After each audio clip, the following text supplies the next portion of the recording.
sou Diego Cassola Pronunciato, eu sou infectologista formado pela Unifesp, Escola Paulista de Medicina. Atualmente eu trabalho no Hospital Nipo-Brasileiro, no setor de UTI, e na pesquisa clínica da Coronavac, feito pela Faculdade de Ciências Médicas da Unicamp. Desde o início da pandemia eu tenho trabalhado em UTIs de Covid. Eu sou Eduardo Hiroshi Chikazawa, eu sou médico formado pela Faculdade de Medicina de Marília, fiz residência médica em Medicina Preventiva e Social pela Faculdade de Ciências Médicas da Unicamp. Eu tenho trabalhado desde 2019 como administrador médico do Centro Médico Liberdade, Hospital Nipo-Brasileiro. Eu dou aula de Introdução à Saúde Pública na Faculdade de Ciências Médicas da Unicamp, onde também desempenho o papel de pesquisador e subinvestigador na pesquisa do desenvolvimento da Coronavac. A diferença entre os dois termos, entre SARS-CoV-2 e Covid-19, o jeito mais simples, é que um é o nome do vírus e outro é o nome da doença. O SARS-CoV-2 é o nome que a gente dá para o vírus, que vem da sigla em inglês, da Síndrome Respiratória Aguda Grave, e CoV de coronavírus, e o 2 porque ele é o segundo coronavírus desse tipo, que causa essa síndrome respiratória, identificado, que o primeiro foi da SARS, identificado na China em 2003. Então a gente fala o SARS-CoV-2 porque é o vírus SARS-CoV-2. E Covid-19 é o nome da doença, que é também da sigla em inglês, que é doença causada por coronavírus, e 19 por causa do ano que foi descoberto. E complementando um pouquinho, essa questão de nomenclatura, ela foi padronizada recentemente agora pela OMS, até para a gente identificar, olha, qual pandemia que é, em que ano que foi, para a gente não ter confusão de qual tipo de pandemia, até para a questão de tipo de cepa viral e tudo mais. Você vê qualquer foto do vírus, ele é um círculo, ele é como se fosse uma bolinha, com diversos espetos em volta, que são o que a gente chama spikes, que esses spikes são a parte dele que se encostam nas células do hospedeiro. E por causa desses espetos, desses spikes, o vírus parece ter uma coroa, aí por isso a gente chama de coronavírus. Então, os sintomas mais comuns que a gente vê da Covid-19 são a febre, tosse, dor de garganta, a coriza. Casos mais graves, a gente vê a falta de ar. A gente também vê em muitos casos, vê a perda de olfato, perda de paladar, dor no corpo, também são comuns, mas um pouco menos comuns que os primeiros. E a gente vê também que em alguns casos, a gente tem sintomas ainda menos comuns, que são um pouco mais raros, mas que podem levantar a suspeita de Covid. Que seria náusea, vômito, diarreia, dor em articulações, já viu paciente com vertigem, toda uma gama de sintomas que a gente chama de síndrome gripal, que seriam sintomas que acontecem em gripe. Todos eles podem ser causados pela Covid-19. Complementando um pouquinho, né, porque eu só estou com uma tosse que necessariamente eu estou com Covid, né? Pode ser que eu tenha uma tosse e é o único sintoma que eu tenha, mas isso é algo menos comum. Então, a chance de eu ter pelo menos, se eu tiver pelo menos 3 sintomas ou mais, a chance de eu ter Covid ela é muito maior, né? Então, se por exemplo, eu tô com tosse, coriza, eu tô com uma perda de olfato. Perda de olfato é algo que a gente já liga o alerta e já pensa assim, nossa, a chance a gente precisa testar, né? A chance é bem maior de ter Covid, né? Mas se eu tiver uma coriza, muitas vezes ela pode ser causada por uma reação alérgica que a pessoa já tem e tudo mais, ou por algum outro problema. Mas não é algo que seja de costume, né? Lógico, a gente se preocupa às vezes com aquelas questões dos pacientes que estão assintomáticos, né? Mas as chances de a gente detectar em pacientes assintomáticos ela é muito mais difícil. Daria para dizer dos assintomáticos e dos pré-sintomáticos. Porque a gente está vendo cada vez mais que os assintomáticos, que as pessoas que são infectadas, mas nunca vão ter sintomas nenhum, não vão ter nenhum sintoma, elas transmitem pouco. Só que a gente tem pessoas que não têm sintomas ainda, que vão ter, e essas podem transmitir. E alguns estudos até indicam que tem um pico de transmissão pouco antes de começar os sintomas. Gera mais dificuldade ainda porque como que a gente faz o rastreio dessas pessoas. Já é uma complicação logística mesmo para a gente conseguir identificar todos os casos. E na situação de pandemia, na situação que o vírus está disperso na população, uma testagem dessa já não chega a ser aplicável.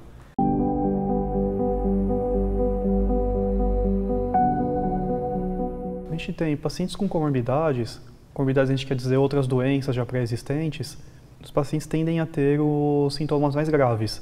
A gente vê que pacientes com pressão alta, diabetes, pacientes muito idosos, pacientes com doença pulmonar, como DPOC, enfisema, tabagismo crônico, esses costumam ter sintomas mais graves, mas também a gente tem que identificar quais são os problemas da comorbidade e os problemas que são realmente da gravidade da COVID.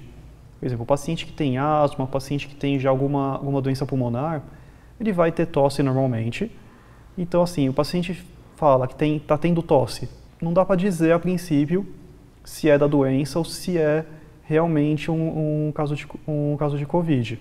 Mas se ele aparece com tosse, com febre, com dor no corpo, com perda de olfato, aí a gente tem que realmente investigar. A gente identifica como COVID até que se prove o contrário. Então, a perda de olfato e de paladar são sintomas que a gente acabou dando uma atenção especial. Agora, com as variantes, caiu um pouquinho essa discussão, porque algumas variantes estão causando menos esses sintomas. É porque a perda de olfato e de paladar são sintomas que tendem a se manter mais tempo, muita gente com sintoma leve. Às vezes tem essa perda de olfato que se estende por semanas, às vezes meses. E é um sintoma que a gente usa como um sintoma guia. Não é que todas as pessoas que têm COVID vão ter perda de olfato, mas entre os pacientes com perda de olfato, muitos deles atualmente a gente vê que tem COVID. É um caso de um dos sintomas que, se a pessoa tem, a gente tem que descartar COVID antes de qualquer outra coisa. O que a gente imagina que aconteça é que é uma inflamação no trato olfatório, no nervo do olfato, dentro do nariz, ou que seja da mucosa do epitélio, da mucosa nasal, mas ainda não está claro o motivo que causa essa perda ainda, se é por inflamação da mucosa, se é inflamação do nervo. A gente não sabe ainda exatamente o mecanismo e, infelizmente, não tem ainda um tratamento certo. Alguns pacientes a gente tenta usar corticoide, alguns pacientes a gente só acompanha. A maioria desses pacientes vão recuperar sozinhos, vão recuperar com o tempo, independentemente de medicação. A gente tem visto assim, né, lógico, pensando um pouco na questão de matemática, na questão de epidemiologia, quanto que a gente acaba vendo dentro da população dos acometidos com a COVID e que tiveram perda tanto do paladar quanto do olfato, ou do paladar ou só do olfato, ou a combinação entre eles, é que em média, assim, eles acabam ficando por pelo menos 2 semanas. Lógico, tem gente que tem a perda total do paladar, a perda total do olfato, mas tem gente que tem algum grau de perda que não é total. Mas a gente também vê alguns pacientes que acabam tendo por até 2, 4, até 6 meses. E o que a gente mais acaba aconselhando é justamente que a gente não sabe, né? Na verdade, esse padrão de COVID a gente nunca tinha visto antes, então a gente tem aprendido muito com essa doença, como é que a gente vai lidar e tudo mais. Mas o que a gente tem mais indicado é fisioterapia, tanto respiratória, uma fisioterapia assim para a gente ver como é que a gente vai estimular essa pessoa para voltar a ter paladar, para voltar a sentir o cheiro das coisas. Os testes mais característicos, mais úteis que a gente tem é o swab nasal. O swab é um método de coleta, é aquele que a gente usa o cotonete, que coleta material da mucosa nasal e da mucosa oral. Com essa coleta, a gente consegue fazer o PCR ou o teste de antígeno. O PCR é o mais indicado, é o mais sensível, é o padrão ouro que a gente tem, e ele detecta o material genético do vírus. O problema dele é que para alguns cenários, em alguns lugares, que ele é um pouco mais caro de fazer e, dependendo do método, ele demora mais para ter o resultado. O teste de antígeno, ele detecta pedaços do vírus, como se fosse a detecção do vírus, não do material genético dele, ele é menos sensível, mas na falta do PCR ele é muito útil, ele também é bom. E ele é um pouco mais barato e tem resultado mais rápido. Esses dois testes, eles podem ser feitos a partir do 3º dia dos sintomas. Então, uma pessoa assintomática ou pré-sintomática, a gente fala que a pessoa que ainda não tem sintomas, ou uma pessoa que está no 1º dia de sintomas, 2º dia de sintomas, é um pouco difícil ter um resultado que seja realmente verídico. Algumas pessoas vão ter ele positivo, mas o mais indicado mesmo é coletar entre o 3º e o 10º dia, porque é quando a gente tem a replicação do vírus na mucosa da pessoa. O objetivo desse exame é ver se o vírus está crescendo na mucosa nasal, na mucosa oral, que é onde ele se replica mais.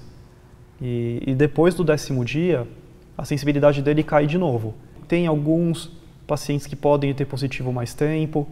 A gente viu até alguns casos que a pessoa pode ter o teste positivo por muito tempo, mas sem ter os sintomas, sem ter mais a doença, porque é um vírus que já passou. A pessoa teve o vírus replicou, e a gente pode ter ainda fragmentos virais, pode ter um vírus não viável, que é um vírus que não se replica, ainda presentes. Mas o ideal, sempre que possível, coletado entre o 3º e o 10º dia dos sintomas. Complementando um pouco, a gente tem outro tipo de exame, que também é um PCR, mas ele é o salivar, né? Isso, muitas pessoas às vezes têm dúvidas, mas ele também é um exame bom. Ele não é tão sensível quanto o do cotonete, o suave nasal ou de orofaringe, que a gente passa na pele da boca. Mas o salivar, ele também é um exame bom, ele também ajuda.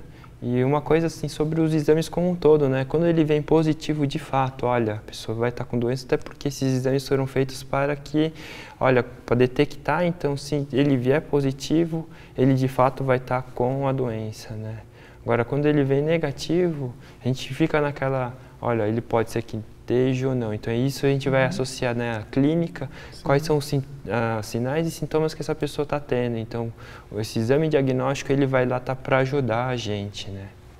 Essa questão dos sintomas é assim, que se um paciente apresentou náusea, diarreia, teve um pouquinho de febre, assim, são sintomas que não são, juntando todos eles, não é tão comum. Aí você faz o swab e vem negativo, já é uma chance bem alta realmente não ser Covid. Mas se tem um paciente que vem com uma perda de olfato, dor de garganta, com dor no corpo, mesmo que venha negativo, a gente fica, não, vamos ver se é isso mesmo, já é uma suspeita maior, às vezes até o caso de a gente repetir o exame. Tudo depende muito dos sintomas do paciente, da junção dos sintomas, se ele teve algum contato próximo com Covid, isso tudo varia. Então a sorologia já é um teste que a tendência dele, até onde eu tenho lido, até onde eu tenho acompanhado os pacientes, a tendência da sorologia é cair em desuso. No começo da pandemia, a sorologia era mais útil para dizer se a pessoa teve ou não Covid. Porque a sorologia ela fica positiva depois de muito tempo dos sintomas. Às vezes a pessoa já melhorou dos sintomas e só aí a sorologia fica positiva. E pode demorar uma semana ou mais para o exame vir positivo. Então, assim, na prática, agora que tem a vacina, muitas pessoas que tomam a vacina também vão ter a sorologia positiva. Então, na prática, para o acompanhamento clínico de pacientes, não é um exame que está sendo muito útil. A gente vai acabar usando ele mais para estudos clínicos. O quadro grave da Covid também é um ponto que é muito estudado e o que a gente observou em muitos pacientes graves, que acontece o que a gente chama de tempestade de citocinas, onde vocês já devem ter ouvido falar, quem tem algum conhecido que foi internado, às vezes a gente comenta também disso. Essa tempestade de citocinas, como se fosse uma inflamação generalizada no corpo todo. Tem outras doenças além da Covid que podem causar isso, doenças autoimunes podem causar, alguns tipos de neoplasias, de tumores podem causar, mas na Covid a gente viu que acontece inflamação nos pulmões, principalmente, mas ela pode expandir para outros órgãos. essa tempestade de citocinas. As citocinas são como se fossem moléculas que as células inflamatórias usam para se comunicar umas com as outras. E o que acontece na COVID é um desequilíbrio delas e uma desregulação da imunidade. Então é tanto o vírus replicando na célula, quanto a própria imunidade da pessoa se desregulando e podendo causar uma inflamação sem controle e atacando o que não deveria atacar.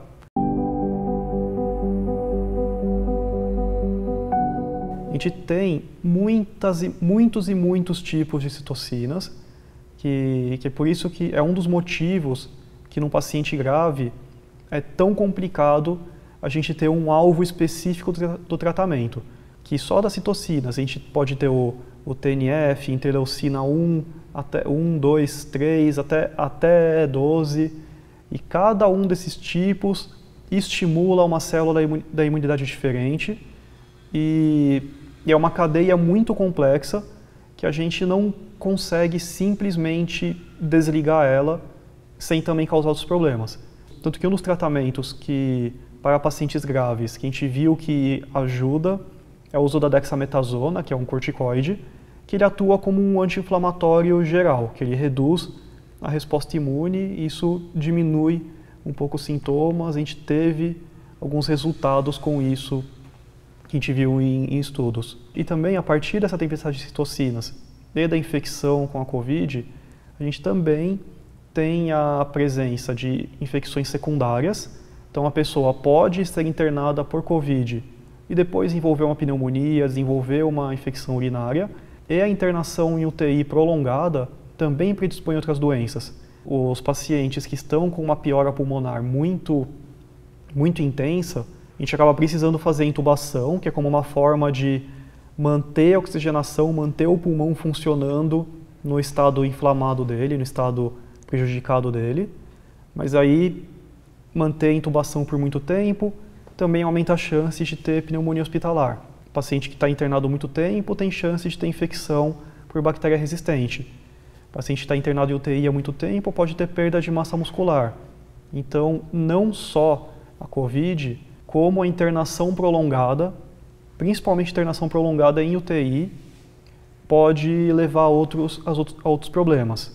É relativamente comum a gente ver pacientes graves de COVID se tornarem esses críticos crônicos, que a gente chama, que são pacientes que ficam muito tempo em UTI, e acabarem sendo internados por COVID, mas ter outros problemas ao longo da internação, que não são devidos única e exclusivamente ao COVID.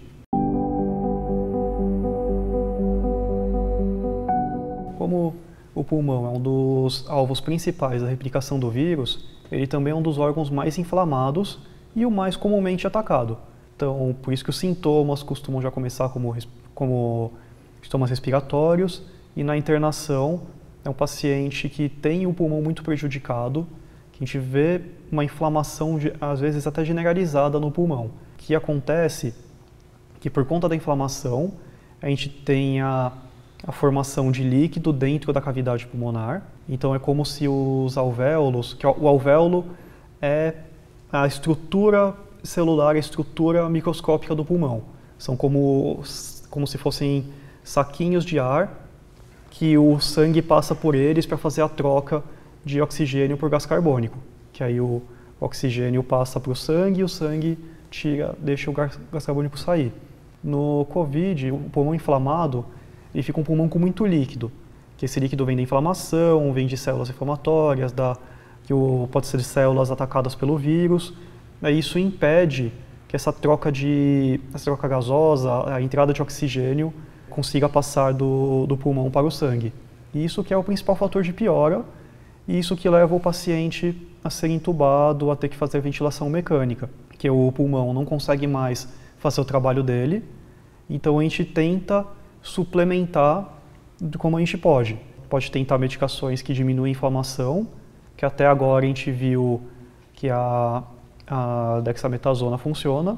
Mais tarde eu vou falar um pouquinho também do tratamento, de algumas polêmicas do tratamento. E a gente tenta também aumentar a quantidade de oxigênio que a pessoa inspira. Por isso que a gente faz o catéter de oxigênio no nariz, a máscara de oxigênio, e em casos gravíssimos que a gente precisa até ajudar não só a quantidade de oxigênio, mas a musculatura do pulmão a funcionar, a gente acaba precisando fazer a intubação, que para deixar a pessoa uma máquina, que é o que a gente chama de ventilador, que é a máquina fazer o trabalho da respiração pelo paciente. A gente pode até falar, né, que o alvéolo ele é a menor unidade do pulmão. E aí por que a inflamação ela vai?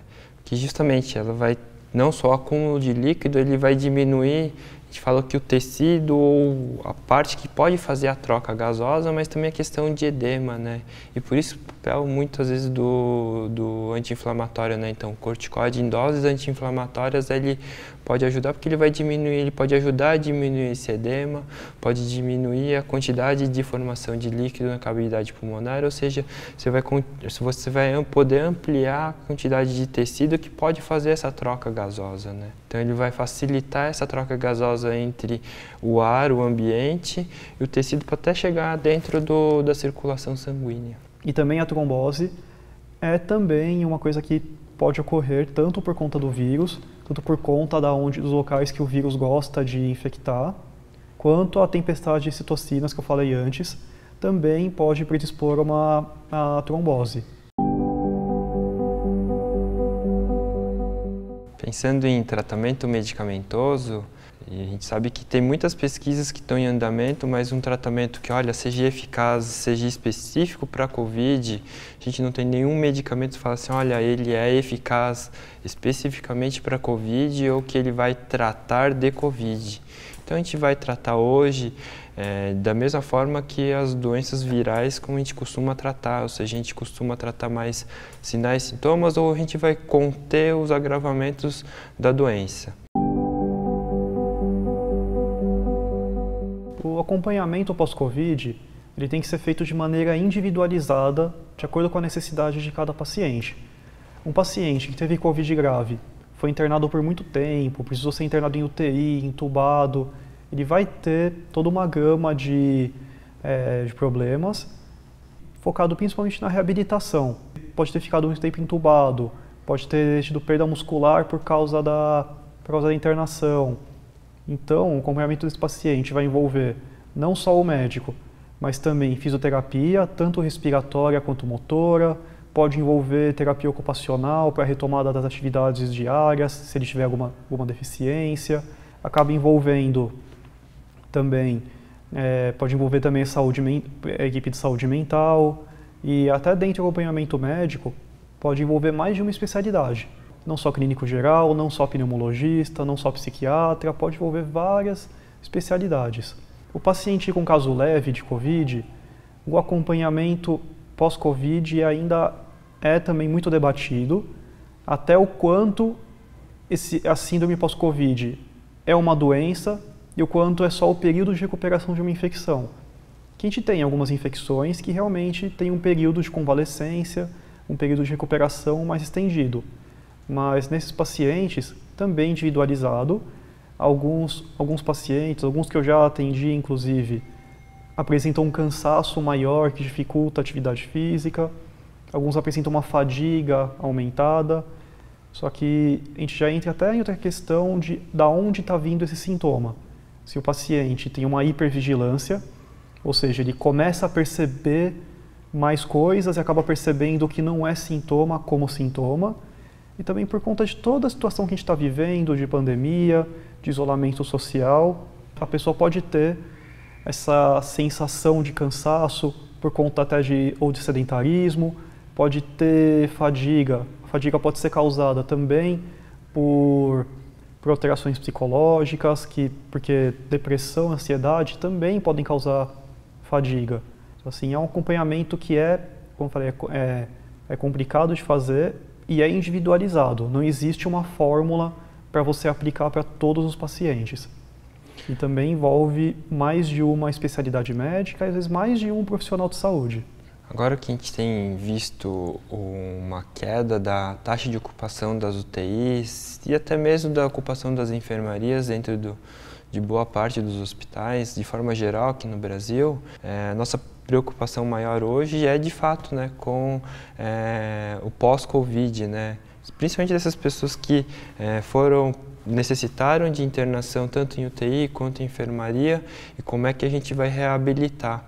E agora acho que surge muito forte essa questão, olha, de reabilitação, algo que a gente tinha pouca discussão, a gente dava pouca importância, pelo menos a nível populacional, em termos de reabilitação, né? Antes, reabilitação era muito restrita a alguns determinados nichos, por exemplo, AVC, ou mesmo problemas ortopédicos. Então, assim, acho que isso é um dos ganhos, um dos aprendizados que a gente tem tido com a Covid, foi justamente essa questão de reabilitação, principalmente não só reabilitação centrada num profissional só, mas centrada numa equipe multiprofissional, né? Isso que o Dr. Diego falou, essa questão de uma equipe não só de médico, mas também de fisioterapeuta, terapeuta ocupacional, fonoaudiólogo. Isso é algo que tem nos ajudado bastante, e a gente entende isso como um dos principais tratamentos, né? Essa questão de como é que essa pessoa vai voltar para a sociedade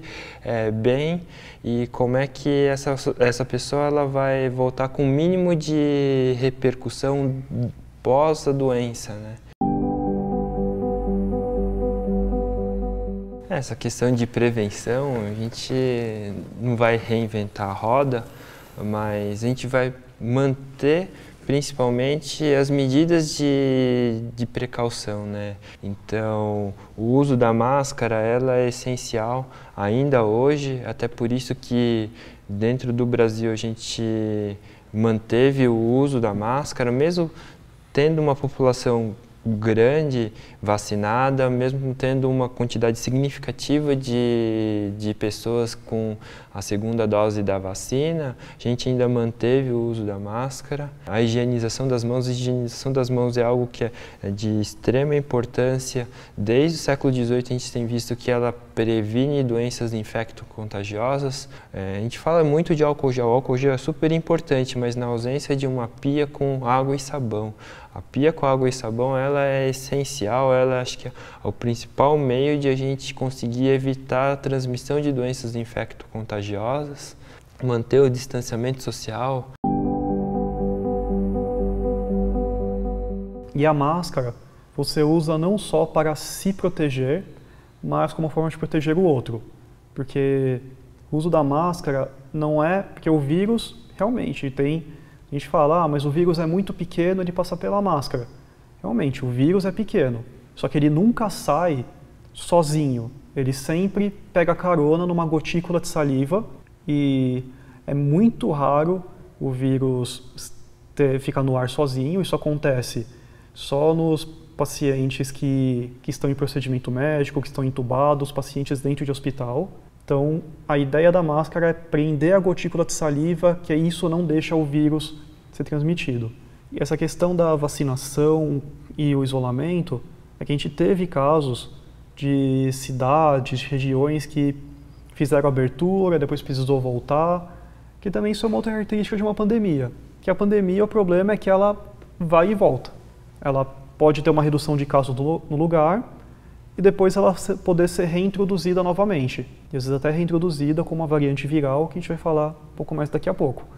Então isso é uma característica já um pouco esperada, já conhecida de uma pandemia, que às vezes ela pode diminuir num lugar só para depois voltar de novo. Então as medidas, todas essas medidas têm que ser feitas de acordo com a necessidade não só do lugar, mas de acordo com o tempo, de acordo com como está ocorrendo a pandemia.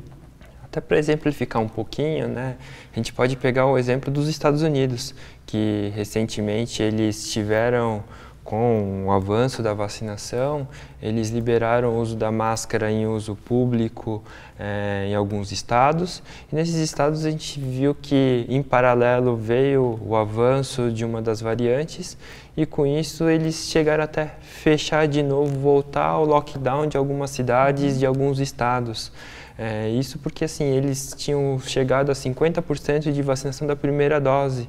Então, a liberação por parte do governo de medidas sanitárias, isso pode ser muito preocupante. Então, a liberação de uso da máscara, liberação ao afrouxamento, no caso, alguns estados até liberaram o retorno das boates, das discotecas, e isso ajudou na propagação, né? Em paralelo que você teve uma liberação muito rápida do comércio, muito rápida da prática dos hábitos cotidianos, e em paralelo à liberação do uso da máscara, né?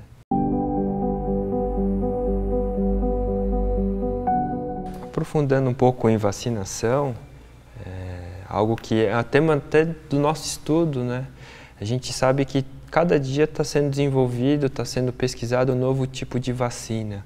Então, assim, a gente sabe que no Brasil hoje, liberado para uso, nós temos, a grosso modo, Coronavac, a vacina da Oxford e AstraZeneca, a vacina da Janssen, que é da Johnson, e a vacina da Pfizer. Essas são as 4 tipos de vacinas que a gente tem liberadas para uso aqui no Brasil. Lógico que no mundo afora a gente sabe que tem outros tipos de vacinas, mas que aqui no Brasil a gente não entra como dentro do Programa Nacional de Imunização como vacinas de uso cotidiano. E aí, pegando esses 4 tipos de vacinas, que são as vacinas que a gente mais discute no nosso cotidiano, no nosso dia a dia, a gente tem, a grosso modo, 3 tipos de vacinas que são 3 tipos de estratégias de vacinação diferentes, né?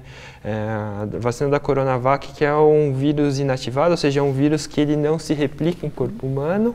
A vacina da Oxford, AstraZeneca, a vacina da Janssen, é uma vacina que a gente chama de vacina de carreador viral, ou seja, a gente pega um vírus que ele não pode se multiplicar em corpo humano, mas que ele seja para levar para dentro do nosso organismo material genético para o nosso organismo identificar justamente essas proteínas spike que o Dr. Diego tinha falado logo no nosso início do vídeo, que é para o nosso organismo identificar, olha, esse aqui é o vírus do coronavírus e a gente precisa gerar imunidade contra esse vírus. E o outro tipo que é a vacina da Pfizer, que é uma vacina de material genético, uma vacina super nova, é uma vacina que a gente está experimentando agora, é uma tecnologia que até então a gente não utilizava, é uma vacina que a gente chama de fragmento de material genético, uma vacina de material genético, então ela pega um RNA, que é um material genético, e por isso, inclusive, essas características desses tipos de vacina, ela influi em como é que a gente vai armazenar algo que, um pouco antes de começar a vacinação em massa, a gente discutia bastante, né? Pô, a vacina da Pfizer precisa de uma temperatura super baixa, cerca de menos 70 graus Celsius, como é que a gente vai conservar? Porque justamente uma vacina de material genético, ela pode sofrer mutação nesse meio tempo, né? Então, para a gente garantir que essa vacina vai chegar dentro do corpo humano de forma segura, então isso é algo que era uma discussão que a gente precisava de fato falar, olha, será que a gente tem uma infra que pode suportar a vacinação por esse tipo de estratégia?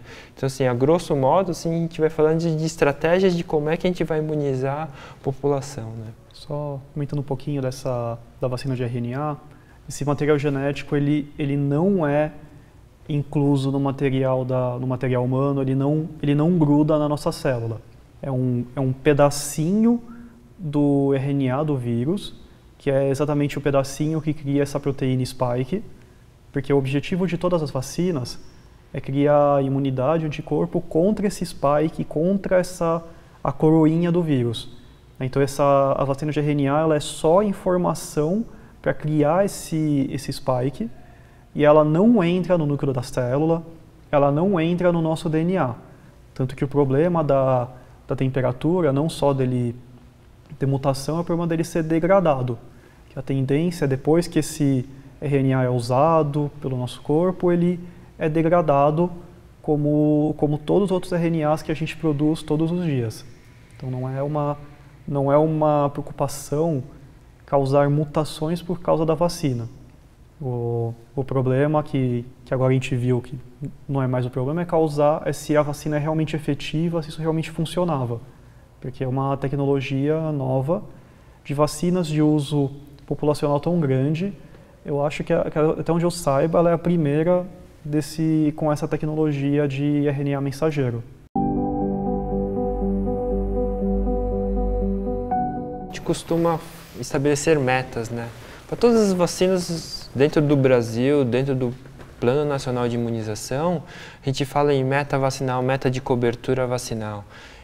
Em geral, as nossas metas costumam ser de 90% a 95%.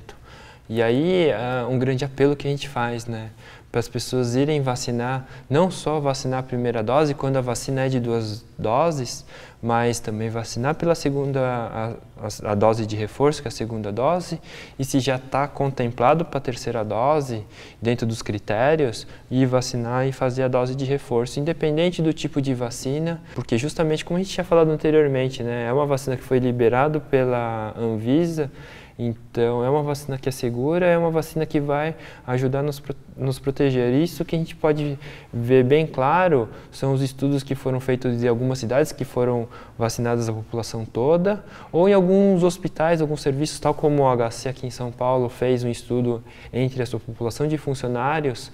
Independente do tipo de vacina, isso não foi algo que foi levado muito em consideração dentro desses estudos, mas sim o quanto de afastamento que a gente teve. Então, isso independente do tipo de vacina, a gente pode ver que a vacina ela ajudou a diminuir a internação, e é por isso que o resultado nosso hoje, com o avanço da vacinação, é a diminuição da taxa de ocupação tanto das UTIs quanto das enfermarias. O objetivo da vacina é interromper a transmissão, que a gente precisa de uma grande população, de uma porcentagem grande, porque o vírus, para ele sobreviver, ele precisa transmitir, precisa passar de uma pessoa para outra. Porque o vírus que ele fica isolado em poucas pessoas, ele acaba morrendo. Então, se a gente tem, de toda a vacina, a gente tem sempre algumas pessoas que não vão responder à vacina. Não só por causa de alguma doença, de algum problema, mas simplesmente que tem pessoas que a própria imunidade dela, a própria configuração genética da imunidade dela não reconhece a vacina, não cria uma imunidade à vacina. Então, se a gente tem uma porcentagem grande da população que está vacinada, essas pessoas que não criam imunidade acabam não tendo problema, porque o vírus ele fica barrado, é como se as pessoas vacinadas e com imunidade fossem uma barreira para o vírus, e o vírus ficando isolado em poucas pessoas, ele acaba morrendo e isso acaba diminuindo bastante a transmissão. Esse é o objetivo que a gente quer, não só com a vacina agora da Covid, mas para todas as vacinas. Que foi desse jeito, inclusive, que a varíola acabou sendo extinguida.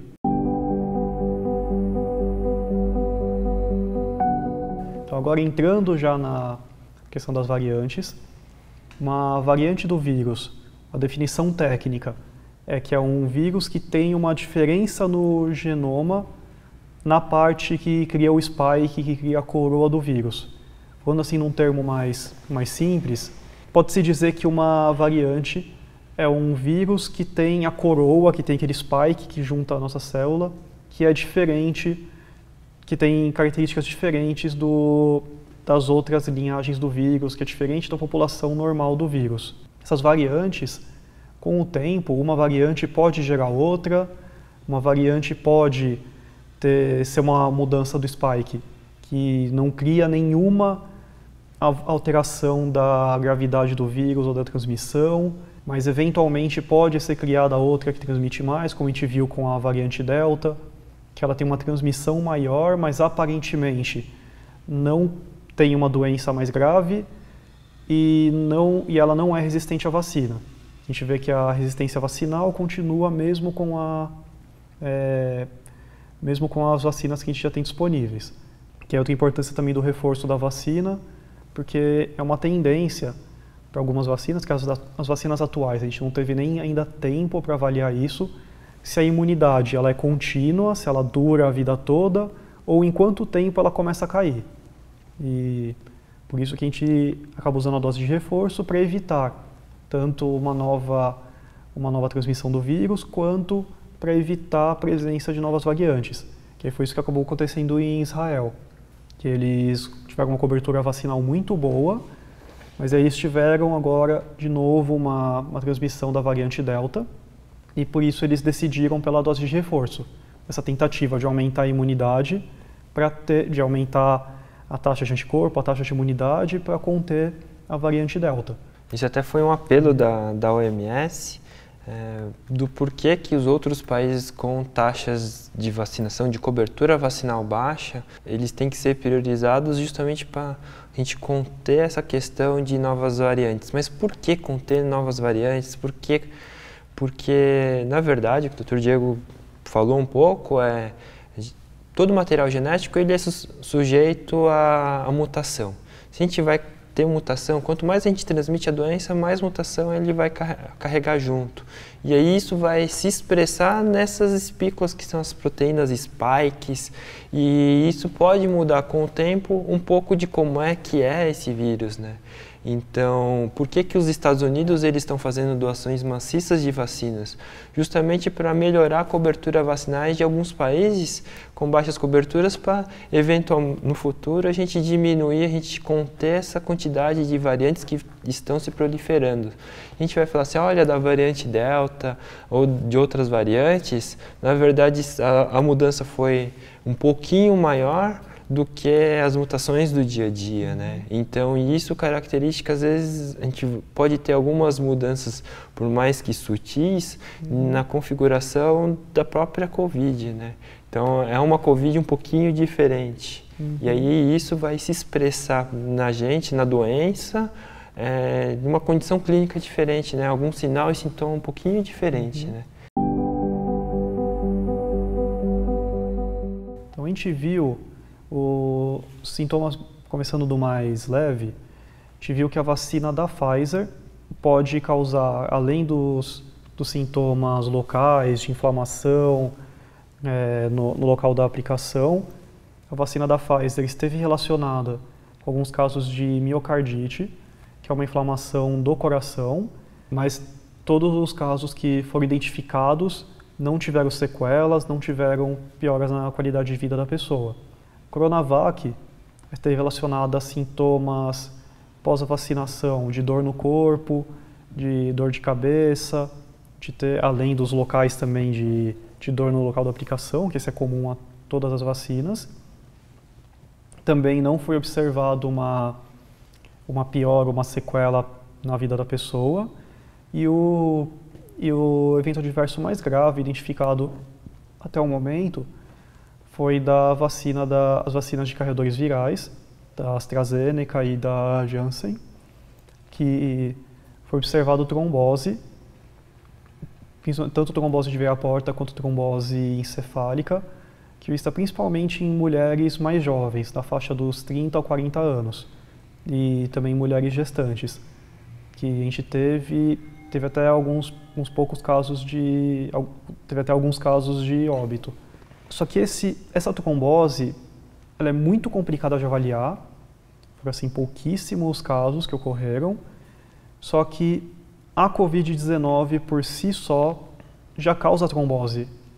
Então, a gente não sabe nem dizer se essas pacientes teriam trombose se tivessem com Covid.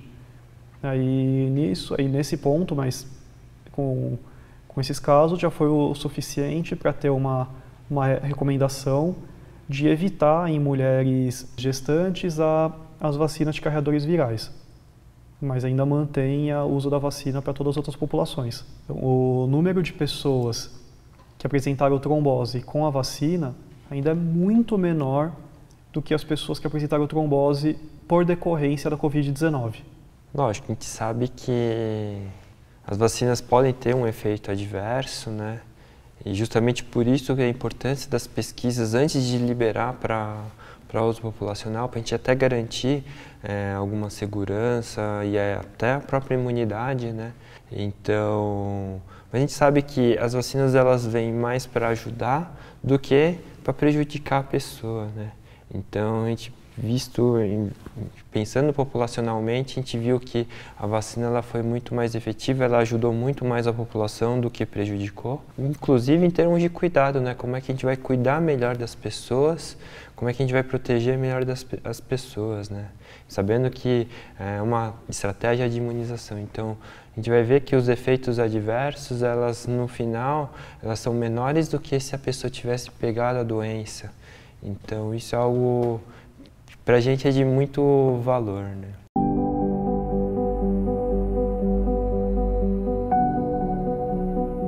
As medidas a serem tomadas, as medidas de proteção a serem tomadas, como a gente já comentou antes, elas variam muito, não só com o local, mas com o tempo também. A gente sempre reavalia a necessidade das medidas de proteção de acordo com o número de casos, de acordo com a circulação do vírus.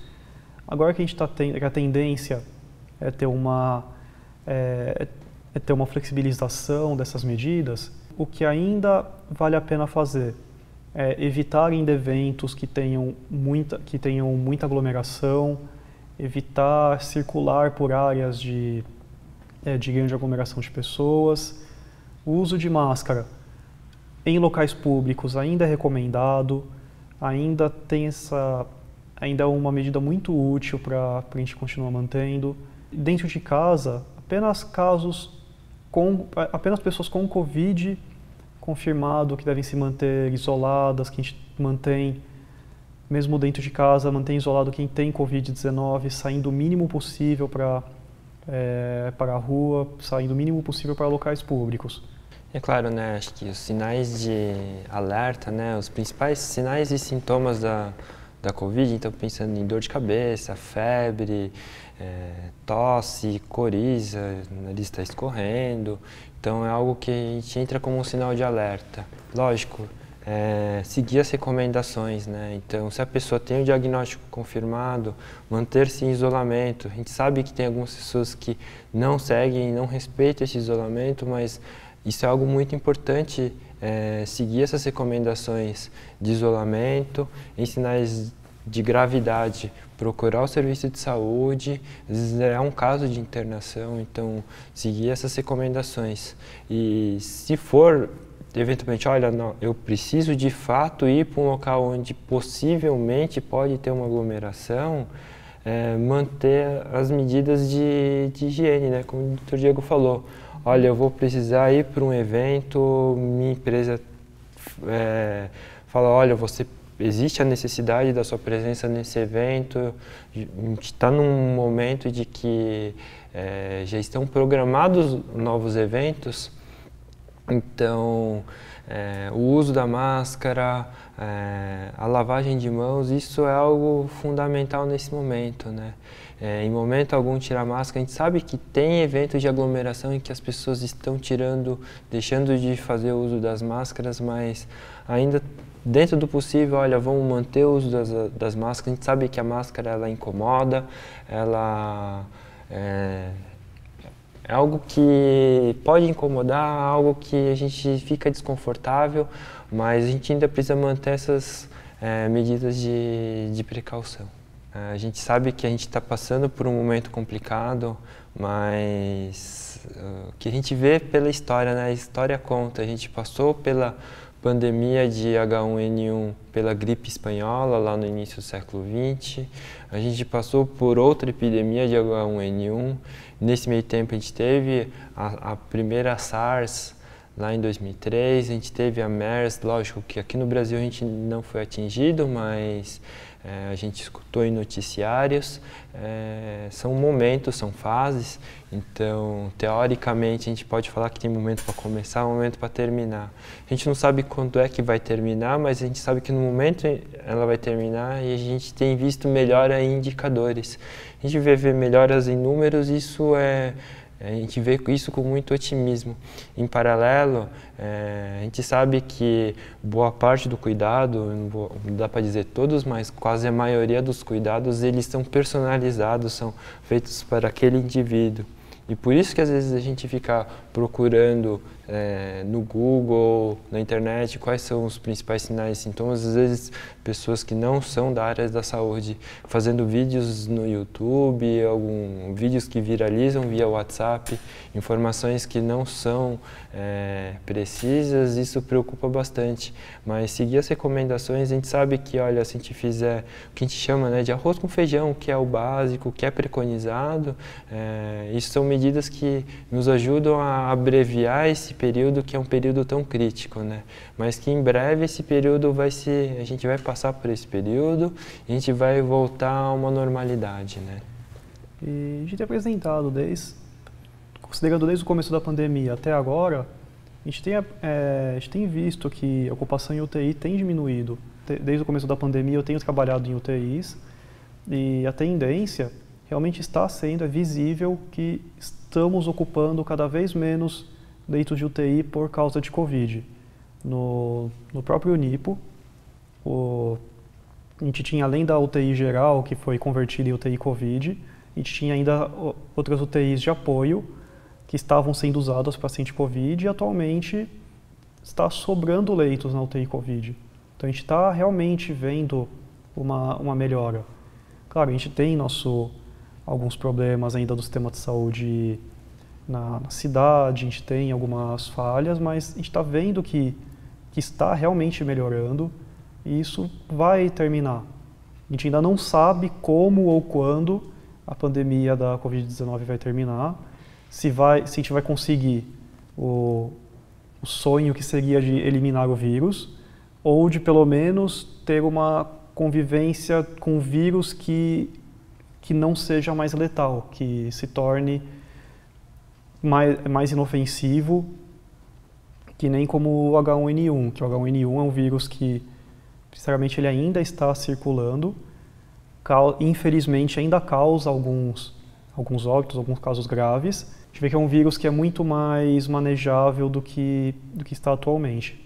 Então a tendência vai ser a gente ter uma melhora. O problema é só como e quando. O que a gente percebe bastante é o aprendizado, né? O quanto que a gente aprendeu com esse vírus, com essa pandemia toda, né? Não só em termos de saúde, mas em termos do nosso dia a dia, né? Como é que a gente vai enfrentar o nosso dia a dia, né?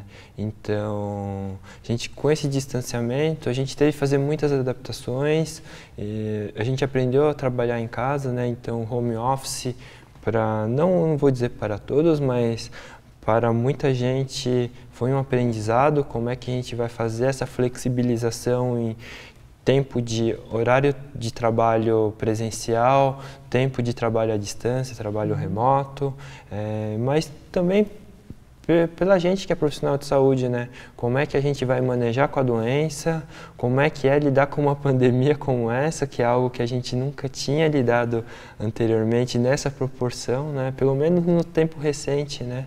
Então, é um aprendizado e a gente sai com um aprendizado gigantesco de toda essa situação.